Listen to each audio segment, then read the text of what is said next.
na ipinagkaloob sa aming komunidad. Isang taus-pusong pasasalamat. Kasi nandito po ako nung pinangako nitong Anto tumatakbo, Kapitan Gary Santos bilang kapitan. Nandito po ako nung pinangako na to. Answered prayers po ito. Alam niyo po, nandito po yung unang presidenteng nag-request nito. Si dating Pangulong Nel Flores. 10 taon na po ito inire-request. Maraming salamat po. Lalong-lalo na po doon sa naglaan ng pondo para sa proyektong ito. Maraming salamat po, Kong Ann. Salamat po. Sa ating mga kaibigan, sa ating government officials from DPWH, ma'am, thank you so much sa aking Manong Sec Bonoan, sa aking pangungulit. Maraming salamat po sa inyo.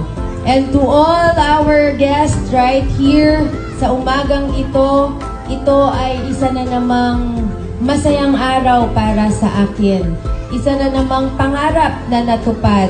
Hindi lamang para po sa inyo at sa inyong pamilya, kundi sa isa pong ating batang upper na talaga namang isang pangarap na mas mapaunlad at makita ang asenso dito sa ating bayan. Sana napasaya kita, Attorney Melvin Matibag. At maraming salamat dahil sa aking pangungulit. Sabi ko, kailangan nating mag-groundbreaking. Kasi sabi ko, gusto ko po matuloy at maumpisahan na. Alam niyo po kung bakit? Sana sa susunod na graduation o sa susunod na mga aktibidades dito sa inyong barangay, magagamit niyo na po itong pasilidad na to. Na hindi na tayo maiinitan.